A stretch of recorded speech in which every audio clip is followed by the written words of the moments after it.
The following amendment, the clerk will read the amendment. Amendment by Reynolds. The chair recognizes Mr. Reynolds to explain the amendment. Thank you, Mr. Speaker. Members, this amendment adds a basic transparency requirement. It will require all pre-approved education providers receiving state funds through this program to report any complaints filed against them to the U.S. Department of Education Civil Rights Division and to the comptroller to post the information publicly on the program's website. This program transfers public funds to private actors, but private entities do not face the same obligations to serve students fairly, particularly students with disabilities, students of color, and LGBTQ plus youth. We already know, per section 29.367 of this bill, that private schools are not required to follow IDEA and other federal civil rights laws in the same way public schools do. This amendment simply adds a layer of transparency and accountability that aligns with the rest of the bill's oversight provisions, especially in sections 29.358 and 29.371, which already set up provider approval and annual reporting requirements. If we trust the system we're funding, then we should be willing to shine a light on how providers are treating Texas children, especially the most vulnerable around them. Members, I urge you to vote yes on this amendment to protect student rights, support transparency, and improve public confidence in this new program. Mr. Kane, for what purpose? Mr. Speaker, question for the author. Will the gentleman yield for questions? Yes, I will. The gentleman yields. Mr. Reynolds, I believe when you were laying this out, you discussed that if we truly trust the system, we will do this. Do you trust this bill? Do I trust the bill? Yeah, the system. You were saying if we truly trust the system. I don't trust the fact that we need to commit to $1 billion to subsidize vouchers for families that can already afford to send their kids to private schools while we're underfunding our neighborhood public schools. So no, I don't trust the fact that we're even debating this bill right now, but if we're going to have this bill, then we need to have transparency and accountability to make sure that when we're using public funds for private entities, that they have the same requirements when it comes to protecting students, particularly vulnerable students, from being subject to discrimination. They need to have these complaints go to the U.S. Department of Education Civil Rights Division and have the Texas Comptroller simply make this information available on their public website. That is what this amendment requires. It requires transparency and accountability. Right. Mr. Reynolds, a common question we've been having today. If this amendment goes on, will you be voting for this bill? Absolutely not. All right. Thank you, sir. Mr. Wu, for what purpose? Would the gentleman yield for questions? Will the gentleman yield for questions? I will yield for questions. The gentleman yields. Representative Reynolds, even if this amendment got on, this bill is extremely problematic, right? That's why you said that you're not going to vote for it? Absolutely. Yeah. Because this body's rejected pretty much every single amendment that would have made this bill better, made this bill more acceptable. Are you right?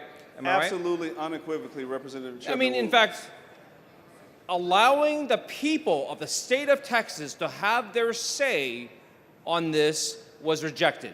Absolutely. And that would have been a great safeguard to have in place for this bill.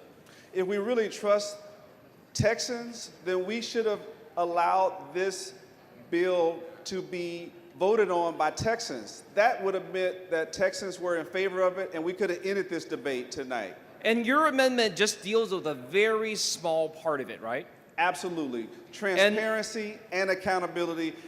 How can you be against transparency, shining a light so that people can have more information?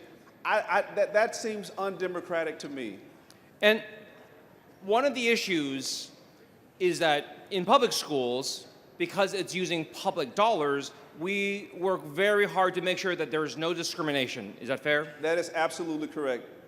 And we work to make sure that there's no racial discrimination, there's no religious discrimination, there's no gender discrimination, and so on and so forth. National origin, you're absolutely correct, Representative Wu. And Our concern with this bill is that the private schools, the schools without publicly elected boards that can oversee things, that can deal with those kind of things, that's not present in private schools, is it? That is correct. We shouldn't be having two different standards. One for public schools that protects and that is transparent when it comes to these reporting requirements, and private schools that don't have to follow these rules. Why are we not allowing those same students that you're talking about, those vulnerable students, to be protected? That is what this amendment does. It simply levels the playing field. And the vast majority of the private schools in Texas are religious private schools, fair? My understanding is about 75%, Representative Wu. Absolutely. And not just Christian schools, but Jewish schools, Muslim schools, schools of all different faiths, correct? That is correct. And the concern is that because these are public dollars, that they're dollars that we all put into this government, that if those public dollars are taken from us, they should not be used for intentional discrimination. Is that fair? Absolutely. And if they are, we need to have these reporting requirements so that there can be transparency and accountability to those bad actors, that they can be some justice for those students that if they were discriminated against, they could be held accountable. That is why they should be reported to the Office of Civil Rights within the Department of Justice, within the Department of Education. Right, and all this amendment would do is make sure that the reporting is done. That there is, that people, everyone who is in the system knows that if there is discrimination. That is correct. If there is something that's unfair because of race, religion, or anything else, that there is some place that they know that they can go to. That is absolutely correct, Representative Wu. And this just fixes a very small part of this bill. Is that fair? A very minuscule piece of the bill. That is correct. This is an important amendment. Thank you. Thank you, Representative Wu. Mr. Toth, for what purpose? Will the gentleman yield? Will the gentleman yield for questions? I will yield for questions. The gentleman yields. Mr. Reynolds, what was your point on IDEA? I apologize. I just picked that up as you started your conversation. Would you repeat the question? IDEA. You had brought up Yes. IDEA. I was saying that in the layout, I was saying that there are already certain requirements that public schools have to make, and I was just saying that with this private school voucher, that they should be held to the same reporting requirements as our public schools. That's all I was saying. Can you explain to the body IDEA and the federal requirements of IDEA? I can get the information to you in just a moment. Sure.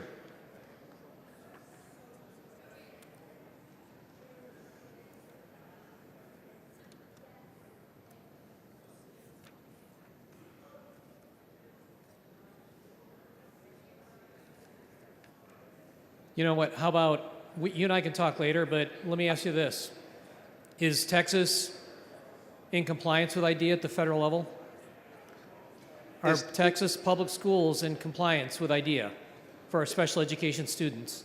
It's my understanding that they are not. They are not. Not all schools are not. So how are our public schools in the state of Texas being held to compliance? They're not, are they? Well, the fact that they have requirements. But that they're not following it, right? Well, some of them are. If they aren't, there are ramifications How many for them. special education children, parents have to sue their public schools? There are a lot of them, but those requirements allow accountability and transparency. There is no accountability, though, currently for these kids that are special education students. You have to have $70,000, $80,000 to bring a lawsuit Gentleman's against time an has expired. ISD. The chair recognizes Dr. Buckley in opposition to the amendment. Mr. Speaker, Ms. Wiener, for what purpose? will the gentleman yield for Will some the questions? gentleman yield for questions? I yield. The gentleman yields. Representative Buckley, is it your intention that schools that receive these voucher programs be able to discriminate on the basis of race, nationality, or religion? No, and this bill does not, impact anyone's ability to file a complaint with the Department of Education either. Is it your understanding that your bill does allow schools to potentially discriminate, though? No, this bill in private schools we all must follow federal law. So, Representative Buckley, I did just a little bit of Googling on this, and in just a couple minutes, I found at least 3 private schools in Texas that do have religious qualifications for admission and will not admit people who do not meet those. Now, those are schools that are not currently receiving federal dollars. They have some rights to those limitations under the First Amendment. I mean, are you concerned that without some of this transparency that Representative Reynolds is seeking in his amendment, that these schools may discriminate against students based on their faith or the faith of their parents? What you describe is not discrimination, but the bill provides stringent reporting requirements, extreme transparency, and again, everyone involved that could be participating must follow federal law. But Representative Buckley, there's nothing in your bill right now that says these schools cannot discriminate against students. Isn't that correct? No, I mean that's an extremely broad statement, but they are subject to the same anti-discrimination laws that we have in this country. Under federal law right now, and under our court precedent, generally, the right of the school, the private school, to express their own religion means they can exclude students of other religious belief systems. Is that correct? That is correct. And ultimately, when you think about the mechanics implementation of this bill, the parent makes the ultimate decision of whether or not to apply to that school. Make sure that the school is a good fit for their child or not. And there could be many different reasons they feel that environment is a good fit. As we've discussed, Representative Buckley, the parents aren't the only ones who make a choice here. The school gets to make a choice as well, whether or not to admit the student, correct? Private schools do have the ability to select their students based on their policies. So does it concern you at all that a school with some of these specific faith requirements might potentially admit a student, maybe based on their parents' attested faith, have the student's faith differ, and then violate that student's civil rights based on their faith? I believe in people being able to express their own religious beliefs, and then with and to always follow federal law. So, Representative Buckley, why, if the goal is for these for these schools to follow federal law, why not have some transparency if these civil rights complaints exist? These schools currently follow federal law. How do we know that? Well, the same way that we know that everyone else follows federal law, and this bill does not limit anyone's ability to make a complaint to the Department of Education. Have you reviewed all of the complaints the Department of Education Civil Rights Office has on private schools in Texas? I have not. Okay, so we cannot be sure then that all of these schools are complying with federal law today, correct? Well, if there is a list, a parent can review it. A parent could take a look and through that process of selecting a school, make sure that it's a school that fits their child's needs the best. Do you think it might help those parents in making that decision to have some of the transparency suggested by Representative Reynolds' amendment? This bill has tremendous transparency and reporting requirements, and that will be accessible to parents. Where are the other reporting requirements in the bill in terms of civil rights protections and violations? All throughout the bill. Could you point me to a specific place if we're going to say there's civil rights protections and reporting in the bill? Because I missed that section. The private schools operate under federal law. That is a certainty. And then any parent that wants to file a complaint, they can file a complaint if they feel like their civil rights are being violated in a private school setting. Okay, thank you. Yeah. All right. I respectfully move to table this amendment. The chair recognizes Mr. Reynolds to close on the amendment. Oh, excuse me. Thank you, Mr. Speaker. Members, this is about transparency. These private schools that currently don't have these federal requirements to report any discrimination based on race, gender, color, national origin, disability. They currently don't have these requirements because they don't accept public funds. Public schools have these current requirements. Now, these parents that are going to be taking advantage of this voucher and sending their children to these private schools, they have a right to know if these schools have a history of discrimination. That is what this amendment does. It provides transparency and accountability, and I ask you to vote no for the sake of transparency and accountability for all students, especially those vulnerable students, that we vote no on the motion to table.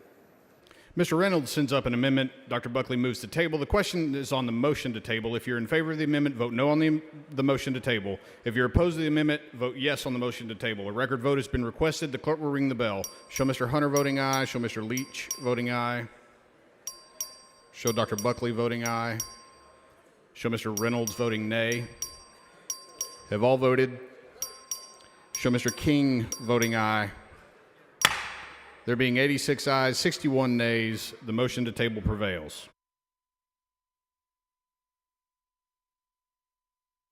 Following amendment, the clerk will read the amendment.